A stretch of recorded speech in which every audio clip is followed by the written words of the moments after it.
சிந்திக்க ஒரு கதை. ஓர் அரசன் ஒரு நாள் அரண்மனையில் ஏழைகளுக்கு உணவளித்துக் கொண்டிருந்தான். அந்த நேரத்தில் ஒரு கழுகானது தனக்கு உணவாக ஒரு பாம்பை தன்னுடைய கால்களில் பற்றி கொண்டு மேலே பறந்து சென்றது. அந்த நேரத்தில் அந்த பாம்பினுடைய வாயிலிருந்து சில துளி விஷமானது அந்த உணவில் விழுந்து விடுகின்றது. இதை அரசன் கவனிக்கவில்லை.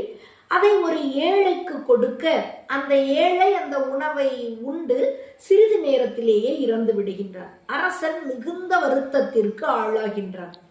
இதை கவனித்த சித்திரகுப்தன் இப்பொழுது இந்த கர்மாவினுடைய வினையை யார் பேரில் எழுதுவது? கழுகின் பேரிலா அல்லது பாம்பின் பேரிலா அல்லது அரசனின் பேரிலா என்று மிகவும் மனதை குழப்பிக்கொண்டே இருக்கின்றார். ஏனென்றால் கழுகு தனக்கு தேவையான உணவை பற்றி கொண்டு பறந்தது கழுகினுடைய தவறு கிடையாது. பாம்பு இறந்து விட்டது. இறந்த பிறகு அதனுடைய வாயில் இருந்து விஷம் கீழே சிதறியது பாம்பினுடைய குற்றமும் கிடையாது.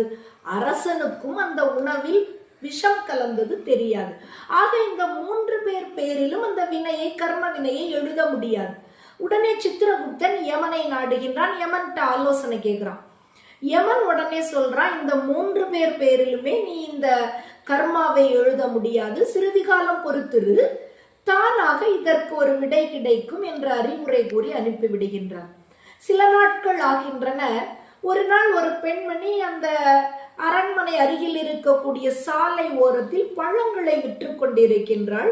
அந்த வழியாக வெளியூரில் இருந்து சில ஏழைகள் வருகின்றனர்.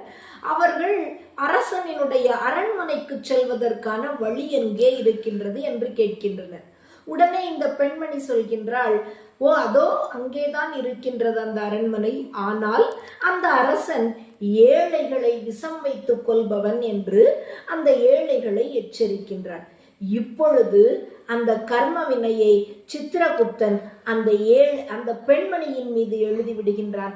காரணம் என்ன அப்படின்னு சொன்னா, உண்மையாகவே இருந்தால் கூட ஒருவர் மீது பழி சுமத்துகின்ற பொழுது அந்த பழியினுடைய கர்ம வினை பாதி நம்மை வந்து சேரும். அப்படி இருக்கின்ற பொழுது உண்மையே இல்லாமல் அபாண்டமாக ஒரு பழியை சுமத்துகின்ற பொழுது யார் அந்த பழியை சுமத்துகின்றார்களோ அவர்கள் மீதுதான் அந்த கர்மாவானது முழுமையாக வந்து சேரும். ஆகையால் எந்த ஒரு இடத்திலும் பிறர் மீது பழி சுமத்துகின்ற பொழுது மிகவும் எச்சரிக்கையாக இருக்க வேண்டும்.